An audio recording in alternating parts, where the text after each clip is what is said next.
আপনি বেগম খালেদা জিয়ার সন্তান। এই দেশের গরিব মানুষের ব্যথা বোঝার চেষ্টা করেন, নলে উড়ে যাবেন। আজকে অভিযোগ উঠেছে যে এর সঙ্গে জামাতি ইসলামী জড়িত। 5ই আগস্টে জীবন দিয়ে পাই নেই। এই রাষ্ট্র আমরা এই শহীদ হইয়া পঙ্গু হইয়া পাই নেই। আমাদের মনে অনেক ব্যথা আছে। তারেক রহমান, অনেক ব্যথা আছে। আপনি ছিলেন লন্ডনে।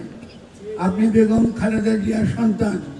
এই দেশের গরিব মানুষের ব্যথা বোঝার চেষ্টা করেন, নলে উড়ে যাবেন।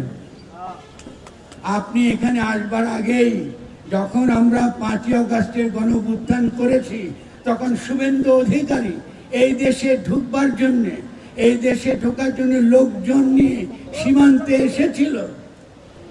এসে প্রমাণ করতেছিল সেনাবাহিনীকে যে এই দেশের হিন্দুরা নাকি তাদের সেনাবাহিনীর গায়ে অ্যাসিড মারছে, এখানে তারা ঢুকতে চেয়েছিল। ভুলে যাবেন না। এখন তারা বলছে যে বাংলাদেশে এরকম মাজার ভাঙা হয়, এরকম যে ইসলামী সন্ত্রাস, এই তৌহিদি জনতা, এদের তো রাষ্ট্র রাখবার কোনো দরকার নাই। এমনকি কাশ্মীরও যে অধিকারটুকু পাচ্ছিল, ওই অধিকারও তারা আপনাদেরকে দেবে না। আপনারা যারা মাজার ভাঙছেন, আপনারা শুভেন্দু অধিকারীর নির্দেশে মাজার ভেঙেছেন।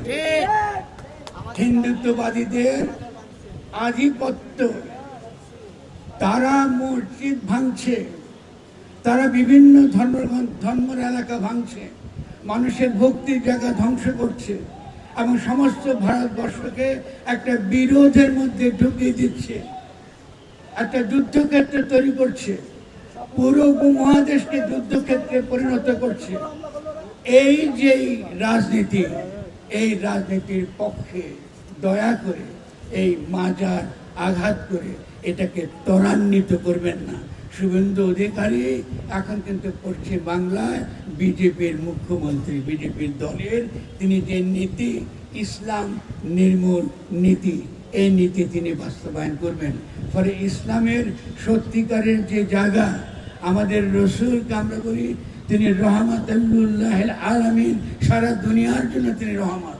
ওখানে হিন্দু, মুসলমান, বৌদ্ধ, খ্রিস্টান নাই, আস্তিক নাস্তিক ভেদ নাই, পশু পাখি মানুষের ভেদ নাই, জন্তু জানোয়ার আমার জীবের মধ্যে কোনো ভেদ নাই। সকলের জন্য তিনি রহমত, সকলের জন্য তিনি রহমত বলে তিনি রহমতুল্লাহ। মাজার রহমতুল্লাহর জায়গা, এটা তার ক্ষেত্র। এখানে আঘাত করবেন না, নবীকে আঘাত করবেন না।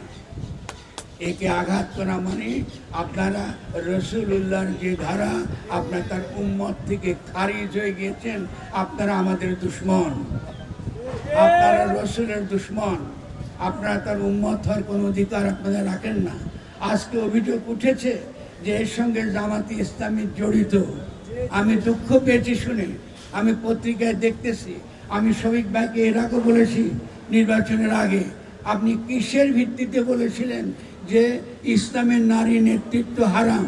আপনাকে তো আমি বাহাসে ডেকেছিলাম যে কোনো টেলিভিশন শোতে, আপনি তো আসেন না।